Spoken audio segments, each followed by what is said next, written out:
నమస్కారం.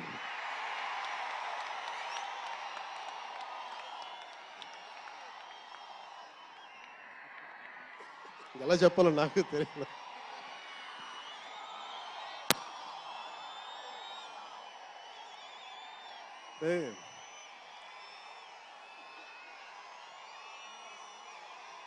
ఎక్కడి నుంచి వచ్చామో మర్చిపోకూడదు కదా. రఘుపతి వెంకయ్య నాయుడు గారిని మర్చిపోలేం, ఒక దాదాసాహెబ్ ఫాల్కేని మర్చిపోలేం, ఒక రాజ్ కపూర్ని మర్చిపోలేం, సత్యజిత్ని మర్చిపోలేం, షోలే తీసిన సిప్పిల్ని మర్చిపోలేం, తెలుగు సినిమాలని ఖ్యాతి నిలబెట్టిన నాగిరెడ్డి గారిని మర్చిపోలేం, బిఎన్ రెడ్డి గారిని మర్చిపోలేం, గోడవల్లి రామబ్రహ్మం గారిని మర్చిపోలేం.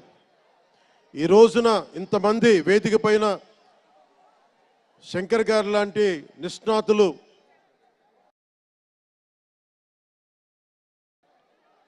మహానుభావులు ఉన్నారు అంటే, సూర్య గారు లాంటి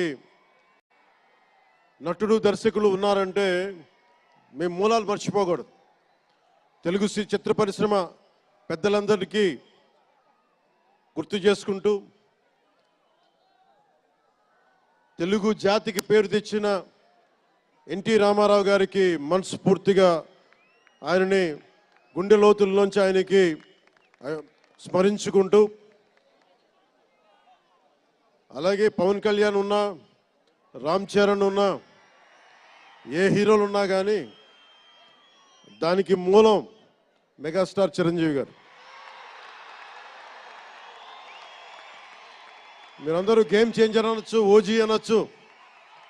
ఆ మూలాలు ఎక్కడో మారుమూల ఒక చిన్న పల్లెటూరులో, కుగ్రామంలో, మొగల్తూరు అనే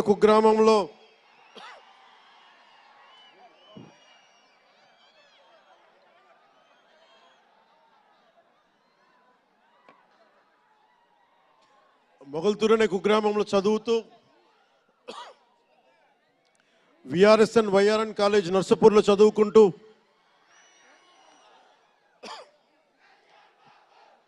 ఇవన్నీ ఇలాంటిదే మీరు అనాలంటే ఆద్యుడు ఆయనే. మీరు ఈరోజు కళ్యాణ్ బాబు అనండి, ఓజీ అనండి, డిప్యూటీ సీఎం అనండి, ఏదన్నా ఆయనే ఆద్యులు.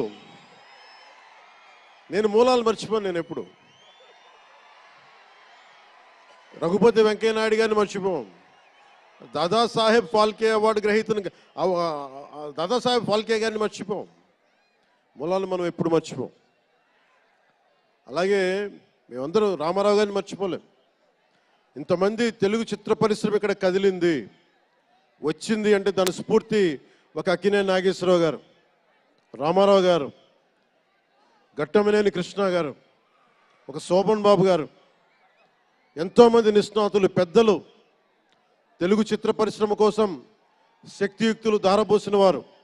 వారందరికీ మనస్ఫూర్తిగా హృదయం నుంచి ఒక నటుడిగానే కాదు, ఆంధ్రప్రదేశ్ డిప్యూటీ సీఎంగా కూడా మనస్ఫూర్తిగా వారికి నమస్కారాలు తెలియజేసుకుంటా ఉన్నాను.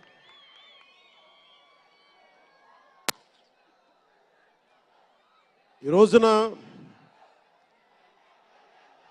ఈ వేదికకి ఇంత బలంగా తెలుగు చిత్ర ఒక ఫిలిం ఓపెనింగ్ ఇక్కడ, ఒక సినిమా ఫంక్షన్ ఇక్కడ చేసుకోగలిగామంటే కూటమి ప్రభుత్వం, అనుభవజ్ఞుడైన నాయకులు శ్రీ నారా చంద్రబాబు నాయుడు గారు, గౌరవ ముఖ్యమంత్రి శ్రీ నారా చంద్రబాబు నాయుడు గారు, ఆయన ఆశీస్సులు, ఆయన సహకారం,